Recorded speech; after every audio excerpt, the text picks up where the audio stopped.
تو مرد جو ہے کہے گا سبحان اللہ، امام سے غلطی ہو گئی ہے، مرد کیا کہے گا؟ سبحان اللہ۔ عورت کیا کرے گی؟ اپنے ایک ہاتھ کے پشت پر اپنا ہاتھ مارے گی، اپنی آواز نہیں نکالنی۔ عباس کا پردہ، چھونے کا پردہ یہاں تک ہے کہ حضور نے کبھی کسی عورت سے ہاتھ نہیں ملایا، اور آپ جب بیعت بھی لیتے تھے تو بس زبانی الفاظ کہلوائے اور کہا ٹھیک ہے بیعت ہو گئی، یا ایک کپڑا پکڑا، اس کا ایک سرا اپنے ہاتھ میں دوسرا سرا خاتون کے ہاتھ، یا ایک کشت کے اندر پانی بھرا، اس میں ایک طرف اس نے انگلیاں ڈال لی اور ایک طرف، لیکن مسافر لا اسافر النساء۔ ایک دفعہ ہوا بھی کہ بعض خواتین نے جب بیعت کی ہے تو پھر انہوں نے ہاتھ آگے بڑھایا مسافر کے لیے، حضور نے فرمایا انی لا اسافر النساء، میں عورتوں سے مسافرہ نہیں کرتا۔ یا ایھا النبی قل لازواجک وبناتک ونساء المؤمنین یدنین علیہن من جلابیبہن ذلک ادنی ان یعرفن فلا یؤذین وکان اللہ غفورا رحیما۔ اے نبی صلی اللہ علیہ وسلم کہہ دیجئے اپنی بیٹیوں سے اور اپنی بیویوں سے اور مسلمانوں کی خواتین سے۔ اب دیکھیے یہ سورہ احزاب ہی میں ہو رہا ہے، شروع میں یا نساء نبی سے بات کریں، استیزان بھی صرف نبی کے گھر میں داخل نہ ہو اذن کے بغیر، آگے چل کر سورہ احزاب ہی میں عام بھی کر دیا، قل لازواجک وبناتک ونساء المؤمنین، کہہ دیجئے اپنی بیویوں سے، اپنی بیٹیوں سے اور اہل ایمان کی خواتین سے، یدنین علیہن من جلابیبہن، کہ وہ اپنے چہروں کے اوپر اپنی جلباب کو لٹکا لیا جائے، چہرہ چھپ جائے۔ اب اس کی تفسیر میں چاہتا ہوں کہ آپ کو جو مختلف مفسرین نے کی ہے وہ آپ کے سامنے میں رکھتا ہوں۔ حضرت عبداللہ ابن عباس نے اس آیت کی جو وضاحت فرمائی ہے اسے حافظ ابن کثیر نے اپنی تفسیر میں اس طرح نقل کیا ہے، اللہ نے مسلمان عورتوں کو حکم دیا ہے کہ جب وہ کسی کام کے لیے گھروں سے نکلے تو اپنی چادروں کے پلو اوپر سے ڈال کر اپنا منہ چھپا لے اور صرف ایک آنکھ کھلی رکھے، دونوں آنکھیں بھی غلط۔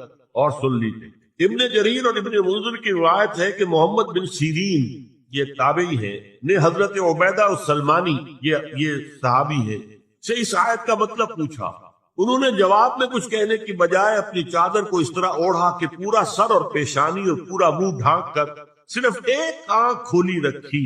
اور سنیے ابو بکر بن عبداللہ ابن عربی نے یدنین علیہن من جلابیبہن کا مفہوم ان الفاظ میں بیان کیا ہے، تغطى به وجهها حتى لا يظهر منها الا عينها اليسرى، کہ عورت اپنی چادر کو پورے وجود پر ڈھانپ لے اور اس طرح چہرے کو بھی ڈھانپے کہ صرف بائیں آنکھ کھلی رہے۔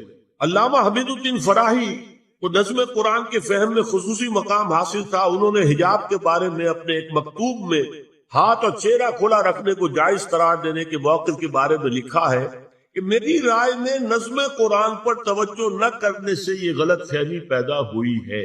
وہی بات کہ سورہ احزاب میں گھر سے باہر کا پردہ ہے اور سورہ نور میں گھر کے اندر کا پردہ ہے۔ وَقَالَ الْحَقُّ أَحَقُّ بِأَن يُتَّبَعَ، حق جو ہے وہ اس کا زیادہ حقدار ہے کہ اس کی پیروی کی جائے۔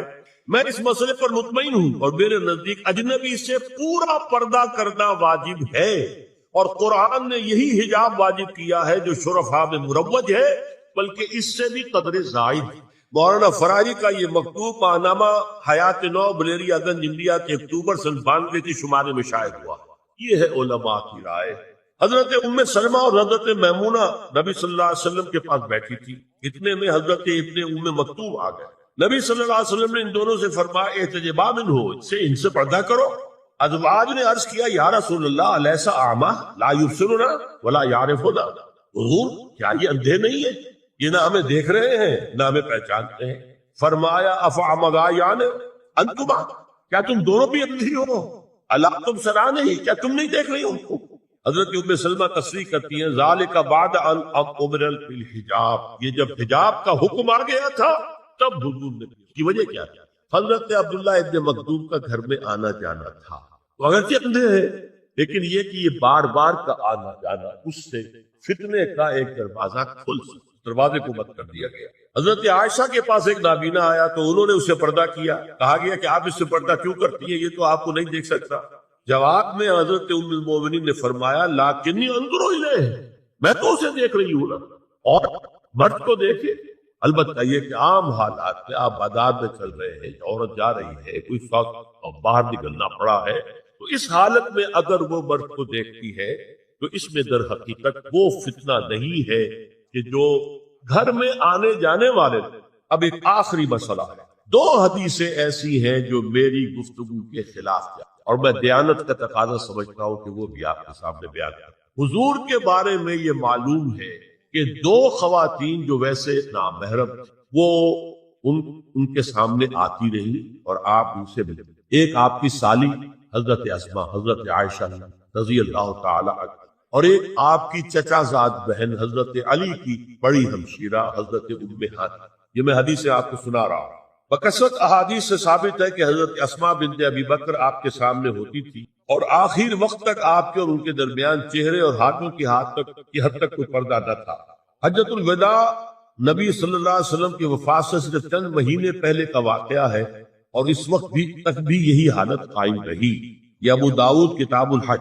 دوسری روایت حضرت ام ہانی رضی اللہ تعالی عنہا جو ابو طالب کی صاحبزادی اور نبی صلی اللہ علیہ وسلم کی چچا بہن تھی آخری وقت تک حضور کے سامنے ہوتی نہیں اور کم از کم منہ اور چہرے کا پردہ انہوں نے آپ سے کبھی نہیں کی. فتح مکہ کے موقع کا ایک واقعہ وہ خود بیان کرتی ہے جس سے اس کا ثبوت ملتا ہے. یہ ابو داؤد کی روایت. یہ روایتیں ہیں میں انہیں اور میں نے اب تک جو کچھ بیان کیا ہے اس سے یہ ایک بالکل برعکس بات ہے. اب یہ ہے کہ یا تو ہم ان 2 حدیثوں کو اصل مان کر باقی ساری حدیثیں جو ہے ان کو ختم. میں تو آپ کو سنا نہیں سکا, میرے پاس تو بہت زیادہ حدیثوں کا مواد تھا.